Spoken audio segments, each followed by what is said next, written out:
પણ યોગી અપાએ કહ્યું, પ્રસંગ શું? આપણને સત્પુરુષ દગાવીને કાઢે.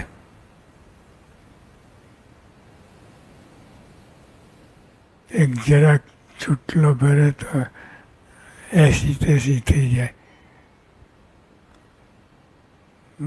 બહુ અઘરું. આ બધું પ્રયોગ કરવા જેવો છે તો ખ્યાલ આવે. પ્રસંગ શું? આપણ સત્પુરુષ ધગાવીને કાઢે, અપમાન કરે તોય ન ખસીએ તે પ્રસંગ. એટલે સંત સાથે એક થઈ ગયું હોય. સારંગપુરના 10માં કહ્યું છે કે એવા હોય એને પણ સત્પુરુષ જેવા જાણવા છે. કેમ કે જોડે એવી રીતે જોડાયું છે. ભલે ઉપર સ્વભાવ હોય તે હોય, પણ એની એવી રીતે જોડાણ છે કે ખસે નહીં, જાય નહીં.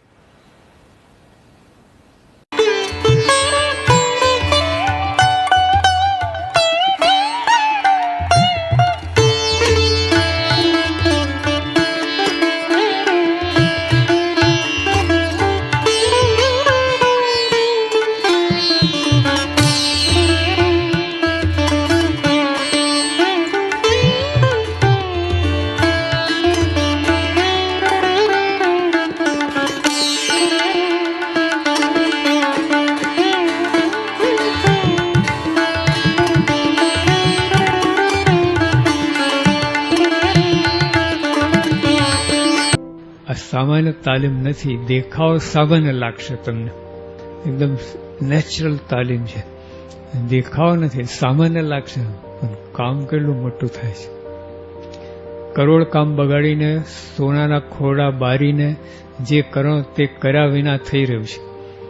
તે કરોડ કામ બગાડવું પડ્યું છે, તો સોનાના ખોડા બારવા પડ્યા છે. એ કરીને જે કરો તે થઈ ગયું છે.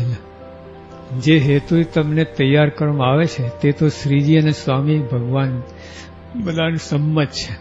આ તાલીમ મહારાજને સંમત છે, પૂર્ણ બ્રહ્મનારાયણ એમને સંમત છે. આ તાલીમ એમને માન્ય, એમનો સિક્કો છે. આવો મોટો ભારે વિશ્વાસ રાખજો, ગૌરવ અસ્મિતા રાખજો. આના કોઈ મોટી નહીં. હાર્વર્ડ યુનિવર્સિટીમાં કંઈ તમને આવો ચાન્સ મળે, યુએનઓમાં ચાન્સ મળે તો કેટલો છાતી કાઢી. એનો તો બાપ છે. તો આમ એટલે આપણે લોકમાં વધારે, લોક પ્રમાણ પર વધારે ગયા છે ને, એટલે આની કિંમત બહુ નથી. બાજુ મૂકી. સ્વામીએ કહ્યું, વેનો આવ્યો.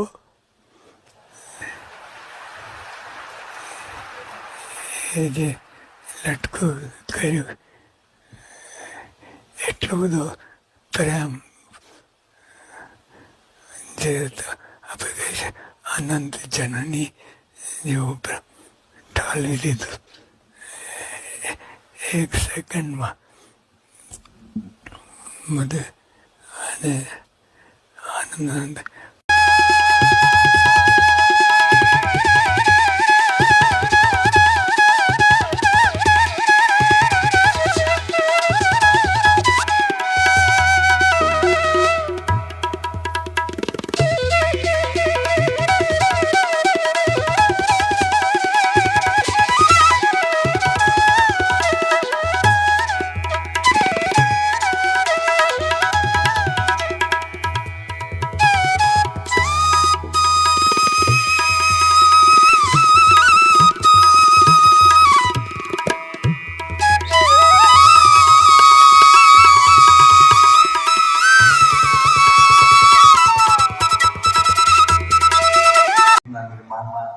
સ્વામી મહારાજ જોડાયેલા ત્યારે ખૂબ સેવા કરેલી અને આજ સુધી એવો ને એવો એમનો પ્રેમ પરમ પૂજ્ય મહંત સ્વામી મહારાજ પ્રત્યે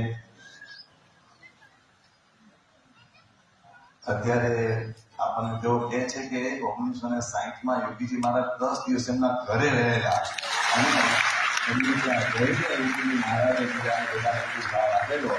તો એવો આખી પ્રસાદીનો પરિવાર છે. પરમ પૂજ્ય મહંત સ્વામી મહારાજ ઠાકોરજીનો પ્રસાદ તેમને આપી રહ્યા છે, જેના દ્વારા તેઓ પાલના કરશે. આપણે પ્રાર્થના કરીએ કે આ પરિવારની ખૂબ સેવાઓ છે, એના ઉપર પ્રમુખ સ્વામી મહારાજ અને મહંત સ્વામી મહારાજનો દિવ્ય પ્રેમ કાયમ એવો ને એવો વર્ષા કરે અને કાયમ એવો ને એવો એમના જીવનમાં સ્નેહ ભાવ અહીંયા એ પ્રકટ કર્યા કરે.